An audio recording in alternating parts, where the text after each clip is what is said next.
준비한 코너입니다. 제가 야심 안차게 준비한 코너인데요. 코너 제목은 그것마저 알려주며. 예, 이게 뭐냐면은 듣기 전까지는 본인이 궁금했다는 사실조차 깨닫지 못하는 그런 사안들이 있습니다. 근데 듣고 보니 아이고 이거 궁금했던 거네? 라고 하는 그것마저 알려주는 여론조사 코너입니다. 듣고 나면 맞아. 궁금했었을 것 같다라고 생각드는 사안들. 다른 여론조사 기관들이 큰 거 조사할 때 저희는 조사하지 못했던 흘리고 갔던 것들. 네. 모조리 걷어가지고 그것마저 알려주는 시간. 리얼미터 권순정 조사 분석실장님과 함께합니다. 안녕하십니까? 안녕하십니까? 오랜만입니다. 예. 그리고 또 한 가지 저는 엮어서 보통 이제 대통령 지지도, 정당 지지도는 주 초에 발표를 합니다. 다들. 저희는 주 중간에, 예. 주 중간 목요일 날. 예, 월요일 날까지, 네. 수요일까지 조사한 걸 묶어가지고. 주중, 뜬금없이 중간에 발표하는. 절대 뜬금없지 않습니다. 주 중에 하는 거는 저희가 유리하다는 거. 주 중간 발표, 그리고 겸사겸사해서 그것까지 알려주는 시간. 자, 오늘, 왜냐면 주초 주말 되면 막 쏟아지잖아요. 맞습니다. 네. 예. 주 중간에 한번 해보자. 예, 전국의 변화가 격동할 때는 주중과 그러니까 주 후반의 변화가 심합니다. 그렇죠. 한번 사건은 주중에 주로 벌어지는 맞습니다. 네. 자, 그러면 먼저 대통령 국정 지지율과 각 정당 지지율을 주 중에 한번 처음으로 발표해 보겠습니다. 어떻습니까?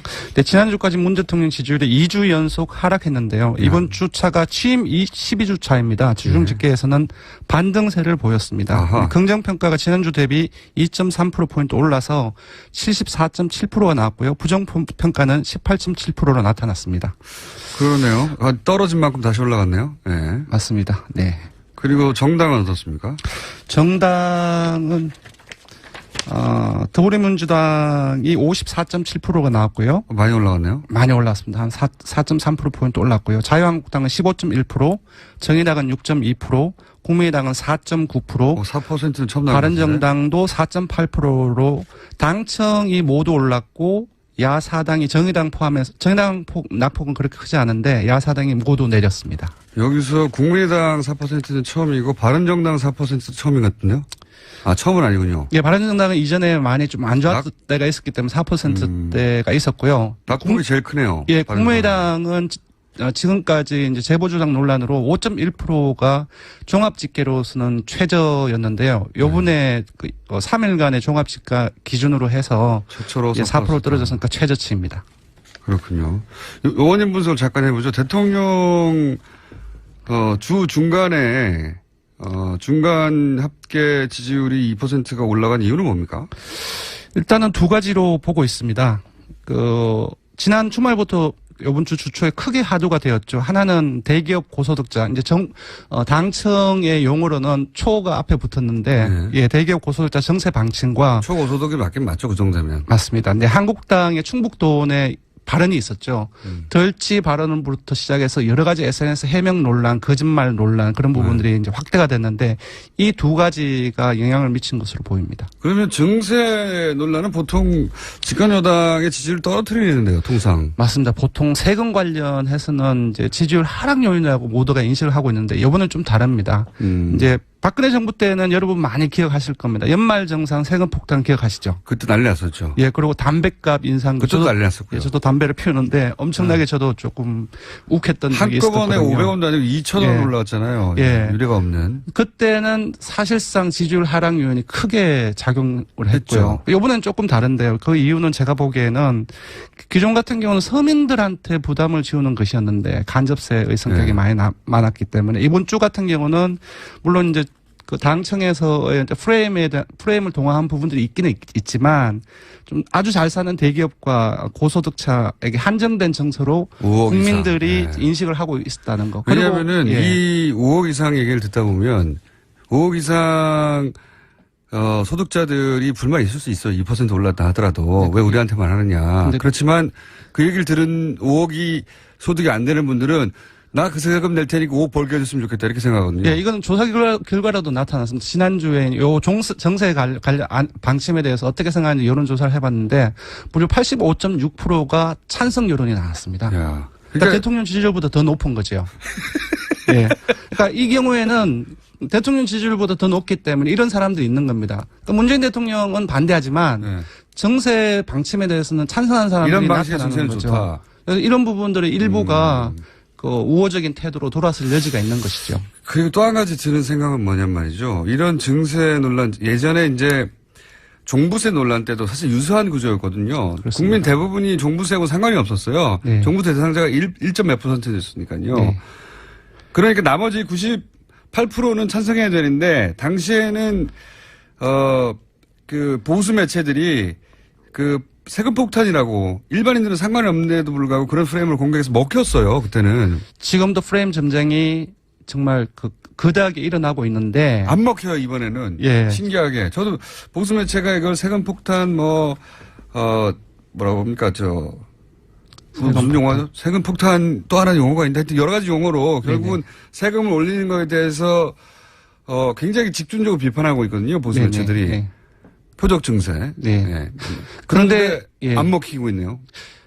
근데 안 먹힐 것이다라고 단정하기는 조금 이런 측면이 있습니다. 왜냐하면 앞으로도 계속 될 테니까. 어제 그 이재명 성남시장이 이제 부자 정세에 이어서 서민 감세해야 된다. 네. 이게 또 치고 나오셨어요. 서민 감세는 지금 또 자유한국당의 프레임인데. 또 그리고 이제 정치권 일부에서는 이제 사실상 이제 공약을 실현하기 위해서는 예산이 많아야 되는데 그래서 중산층 일부까지도 정세를 해야 된다는. 그러니까 좀 상충하는 여러 가지 정세 방향성이 좀 많이 나오고 있기 때문에 알겠습니다. 조금 봐야 될 것 같습니다. 네. 일단 지지율이 대통령과 여당이 집권 여당이 지지율이 반등을 했고 그게 첫 번째고 네. 나머지 야당들은 하락했는데 낙폭이 가장 큰 것은 바른정당입니다. 국민의당 그러니까 우선 정의당은 낙폭이 적고 네.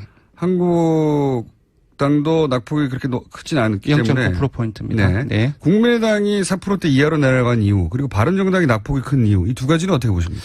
일단 국민의당 같은 경우는 아시다시피 재보조작 사건이 워낙 큰 파장을 일으켰습니다. 그래서 아까 말씀드렸듯이 5.1%까지 최저치를 떨어졌는데 재보조작 사건은 거의 끝났는데요, 이제. 이제 조금 조정이 되는데 이현주 의원이 연일 여론의 집중을 받고 있습니다. 이현주 의원이요. 그 어제나 그제 같은 경우는 이제 알바비 떼어도 참는 게 공동체 의식이다. 네네. 그리고 이제 공무원 폄하 발언 이런 것들이 계속 중첩적으로 나오고 이현주 의원 효과를 보시는 거고. 네. 바른정당이 한 번에 2%가 넘게 떨어진 건 뭡니까, 이유가? 맞습니다. 지금 지난주에 7.3%에서 7%에서는 오랜만에 회복을 했거든요. 그래서 지지율이 워낙 낮은 상태이기 때문에 한 2.5% 떨어진 것도 큰 거죠. 상당폭 하락한 겁니다. 25%가 떨어진 거예요, 거의. 네. 그래서 제가 보기에는 이번에 그 정세에 대한 부분들과 관련돼서 보입니다. 그러니까 이번 주 초 그 이혼 대표가 정세를 하기 전에 이제 반대까지는 아닌데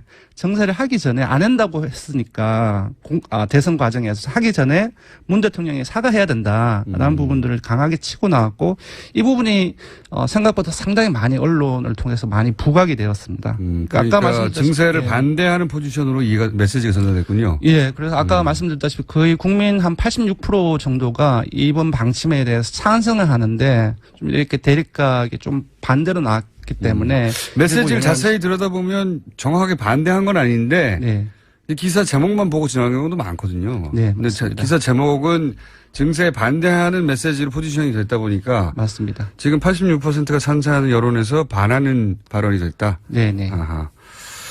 자, 시간이 벌써 거의 다 됐네요. 야, 현안조사 해야 되는데. 자, 현안조사 원래 이거 하려고 만든 코너거든요. 현안조사. 그것마저 알려주마. 네. 오늘 첫 번째 아이템은 뭐냐면 뭡니까? 박근혜 전 대통령 1심 선고 재판 생중계가 허용될 수 있는 쪽으로 대법원이 그 결정을 했는데요. 그걸 찬반하는지, 찬성하는지 반대하는지. 이게 대법원에서 판사들은 한 60% 중반 정도로 생중계해야 된다고 판사들은 판단했는데 일반인들은 어떻게 판단하느냐 생중계를. 그걸 일반인한테 물어봤습니다. 그랬더니 찬성 의견이 66.8%로 10명 중 7명 가까이 찬성을 했고요. 반대는 27.2%입니다. 아, 이건 판사들의 판단하고 비슷하네요. 네. 구체적으로 봐도 대구 경북을 포함해서 거의 모든 지역하고 연령, 정당 지지층, 그러니까 자유한국당 지지층만 반대가 75.6%입니다. 그래서 거의 이념상에서 찬성한다는 대부분으로 나타났습니다. 자유한국당 지지층은 70% 중반대가 반대하고 네. 나머지 모든 지역, 모든 연령, 모든 지지층, 정당 지지층, 네. 자유한국당 제외하고. 예, 네. 모든 이념 성향에서 예. 자유한국당 지지층을 제외하고는 다 생중계 찬성하는 의견이 높다. 네. 예. 판사들과 일반 국민들의 여론이 거의 똑같네요. 비슷하네요. 예. 자, 오늘 여기까지 하고 조사 기호 말씀해 주시고 첫 번째 시간을 마치도록 하겠습니다. 네, 정례조사 조사 개요를 말씀드리겠습니다. 이번 조사는 TBS 의뢰로 24일부터 26일까지 3일간 조사를 했고요. 전화 면접 자동응답 혼용으로 했습니다. 34,908명의 통화를 시도해서 최종 1,533명의 응답을 완료했고 응답률은 4.4%, 표본 오차는 95% 신뢰 수준 플러스 마이너스 4.4%포인트입니다. 자, 앞으로 저희가 뭘 그것마저 알려드릴지 궁금하신 점이 있으면 문자로 주세요. 저희가 다 조사할 테니까 아무리 사소해도 상관없습니다. 제목을 보십시오. 그것마저 알려준다는 거 아닙니까? 네, 그것마저 알려드리겠습니다. 자, 오늘 첫 번째 시간이었습니다. 수고하셨습니다. 고맙습니다. 리얼 밑에 권순정 실장이었습니다.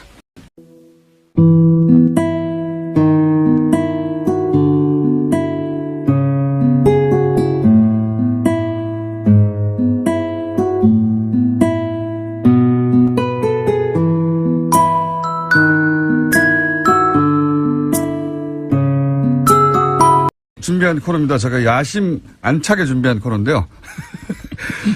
코너 제목은 그것마저 알려주며. 예, 이게 뭐냐면은 듣기 전까지는 본인이 궁금했다는 사실조차 깨닫지 못하는 그런 사안들이 있습니다. 근데 듣고 보니 아이고 이거 궁금했던 거네? 라고 하는 그것마저 알려주는 여론조사 코너입니다. 듣고 나면 맞아. 궁금했었을 것 같다라고 생각드는 사안들. 다른 여론조사 기관들이 큰 거 조사할 때 저희는 조사하지 못했죠. 8.7%로 나타났습니다. 그러네요. 떨어진 만큼 다시 올라갔네요. 네. 맞습니다. 네. 그리고 정당은 어떻습니까? 정당은 더불어민주당이 54.7%가 나왔고요. 많이 올라갔네요. 많이 올랐습니다. 한 4.3%포인트 올랐고요. 자유한국당은 15.1%, 정의당은 6.2%, 국민의당은 4.9%, 4%는 처음 나왔어요. 바른정당도 4.8%로 당청이 모두 올랐고 야사당이 정의당 포함해서 정의당 낙폭은 그렇게 크지 않은데 야사당이 모두 내렸습니다. 여기서 국민의당 4%는 처음이고 바른정당 4%도 처음인 것 같은데요. 일단 흘리고 갔던 것들. 네. 모조리 걷어가지고 그것마저 알려주는 시간. 리얼미터 권순정 조사 분석실장님과 함께합니다. 안녕하십니까? 안녕하십니까? 오랜만입니다. 예. 그리고 또 한 가지 저는 엮어서 보통 이제 대통령 지지도, 정당 지지도는 주 초에 발표를 합니다. 다들. 저희는 주 중간에, 예. 주 중간 목요일 날. 예, 월요일 날까지, 네. 수요일까지 조사한 걸 묶어가지고. 주중 뜬금없이 중간에 발표하는. 절대 뜬금없지 않습니다. 주 중에 하는 거는 저희가 유리하다는 거. 주 중간 발표 그리고 겸사겸사해서 그것까지 알려주는 시간. 자, 오늘 처음은 아니군요. 예, 바른정당은 이전에 많이 좀 안 좋았을 때가 있었기 때문에 4%대가 있었고요. 낙폭이 제일 크네요. 예, 국민의당은 지금까지 이제 제보조작 논란으로 5.1%가 종합집계로서는 최저였는데요. 요번에 3일간의 종합집계 기준으로 해서 최초로 4% 떨어졌으니까 최저치입니다. 그렇군요. 의원님 분석을 잠깐 해보죠. 대통령 주 중간에 중간 합계 지지율이 2%가 올라간 이유는 뭡니까? 일단은 두 가지로 보고 있습니다. 지난 주말부터 이번 주 주초에 크게 하도가 되었죠. 왜냐면 주초 주말 되면 막 쏟아지잖아요. 맞습니다. 네, 예. 주 중간에 한번 해보자. 예, 전국의 변화가 격동할 때는 주중과 그러니까 주 후반의 변화가 심합니다. 그렇죠. 한번 사건은 주중에 주로 벌어지는 거예요. 맞습니다. 네. 자, 그러면 먼저 대통령 국정 지지율과 각 정당 지지율을 주 중에 한번 처음으로 발표해 보겠습니다. 어떻습니까? 네, 지난주까지 문 대통령 지지율이 2주 연속 하락했는데요. 이번 주차가 취임 12주차입니다. 주중 집계에서는 반등세를 보였습니다. 아하. 긍정평가가 지난주 대비 2.3%포인트 올라서 74.7%가 나왔고요. 부정평가는